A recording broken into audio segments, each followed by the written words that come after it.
ಗಾದೆ ಗೊತ್ತಿಲ್ವಾ? ತಿನ್ನೋ ಪ್ರತಿಯೊಂದು ಅಗಳ ಮೇಲೂ ತಿನ್ನೋರ್ ಹೆಸರು ಬರ್ದಿರುತ್ತೆ. ಇದ್ರ ಮೇಲೆ ನಿನ್ನ ಹೆಸರು ಬರ್ದಿಲ್ಲ, ನಾನು ನಿನಗೆ ಬೇರೆದ್ ಮಾಡ್ಕೊಡ್ತೀನಿ. ಅತಿ ಆಗ್ತಿದೆ ನಿಂದು. ನನ್ಗೆ ಸಿಕ್ಕಾಪಟ್ಟೆ ಹಸು ಆಗ್ತಿದೆ, ಕೋಪನು ಬರ್ತಾ ಇದೆ. ಸುಮ್ನೆ ಕೊಡು. ಅಯ್ಯೋ, 2 ನಿಮಿಷ ಮಾಡ್ಕೊಡ್ತೀನಿ. ಬಿಸಿ ಚಪಾತಿ ಮಾಡ್ಕೊಡ್ತೀನಿ.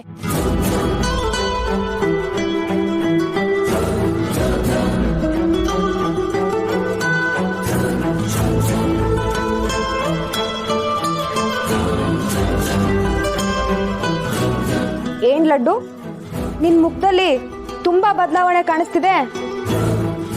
ಯಾರನ್ನಾದ್ರೂ ಲವ್ ಮಾಡ್ತಿದ್ಯಾ ಹೇಗೆ?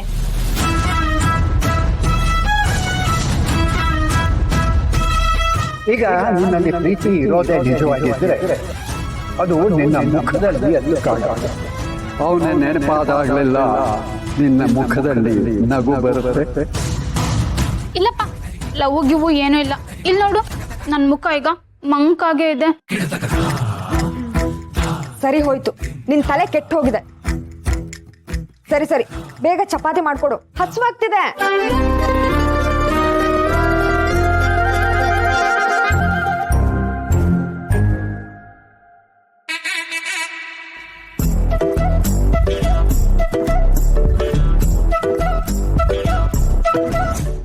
ಪ್ರಸಾದ್ ಸರ್ದು ಇದ್ರಲ್ಲಿ ಏನು ತಪ್ಪಿಲ್ಲ ಅಂತ ಅನ್ಸ್ತಾ ಇದೆ. ನೀವ್ ಯಾಕೆ ಇನ್ನೊಂದ್ಸರಿ ಯೋಚನೆ ಮಾಡಬಾರ್ದು?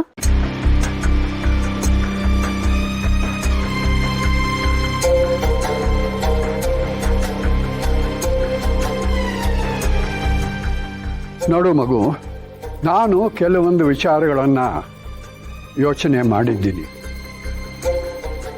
ಅದಕ್ಕೆ ತಕ್ಕ ಹಾಗೆ ತೀರ್ಮಾನನೂ ತಗೋತೀನಿ. ಅಳಿಯಂದ್ರೆ ಬಂದೆ ಮಾವ. ಮಾವ, ಅವನ್ನು ಕರೀರಿ. ಯಾರನ್ನ ಮಾವ? ಓ ಪ್ರಸಾದ್ ಭಾವನ ಕರಿತೀನಿ ಮಾವ. ಭಾವ, ಭಾವ.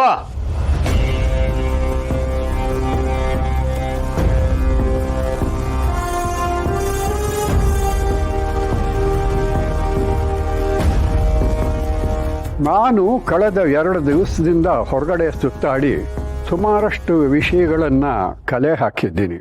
ಹಾಗೇನೆ ನಮ್ಮ ಕಂಪನಿಯ ಅವ್ಯವಹಾರಗಳನ್ನು ಕೂಡ ಕಂಡುಹಿಡಿದಿದ್ದೀನಿ.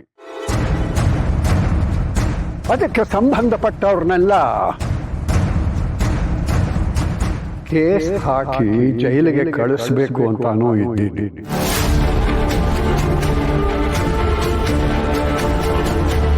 ನಮ್ಮ ಕಂಪನಿಗೆ ಅನ್ಯಾಯ ಮಾಡಿದವರ ಯಾರನ್ನು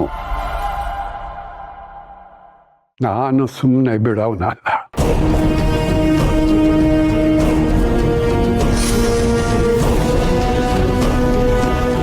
ಮಾವ, ಅದ್ರ ಬಗ್ಗೆ ನೀವ್ಯಾಕೆ ಚಿಂತೆ ಮಾಡ್ತೀರಾ? ಅದನ್ನೆಲ್ಲ ನಾನು ನೋಡ್ಕೋತೀನಿ ಬಿಡಿ.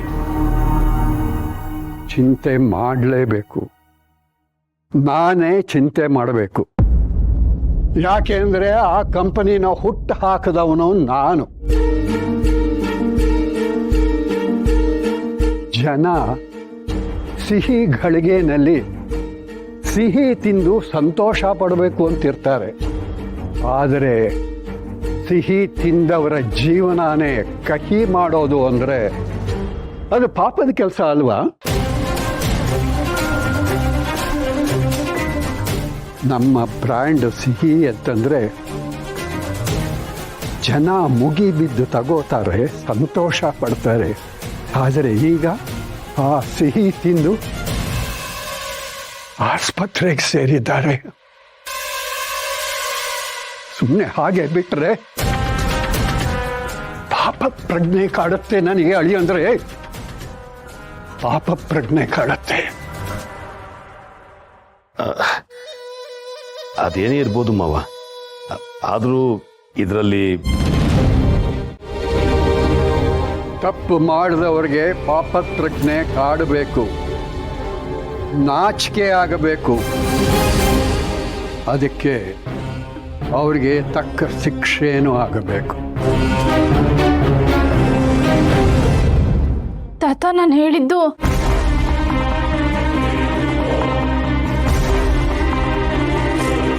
ನಿನಗೆ ಗೊತ್ತಾಗೋದಿಲ್ಲ, ಸುಮ್ಮನೆ ಇರು. ಬಾಂಧವ್ಯಗಳು, ಭಾವನೆಗಳು, ಸಂಬಂಧಗಳನ್ನು ಬೆಳೆಸಬಹುದು.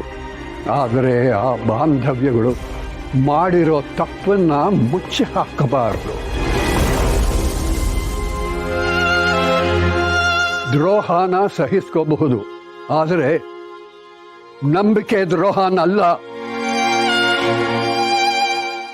ಛೇ, ಎಂತ ಮಾತಾಡ್ಬಿಟ್ರಿ ಮಾವ.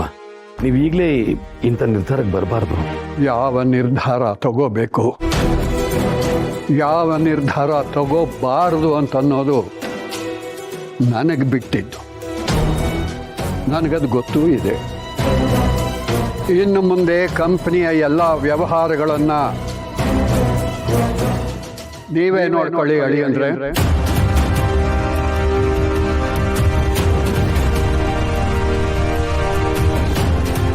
ಮೇಲ್ವಿಚಾರಣೆಗೆ ನಾನಿರ್ತೇನೆ. ನಿಮಗೇನಾದ್ರು ಸಲಹೆ ಸೂಚನೆ ಬೇಕು ಅಂತಂದರೆ ನನ್ನ ಕೇಳಿ.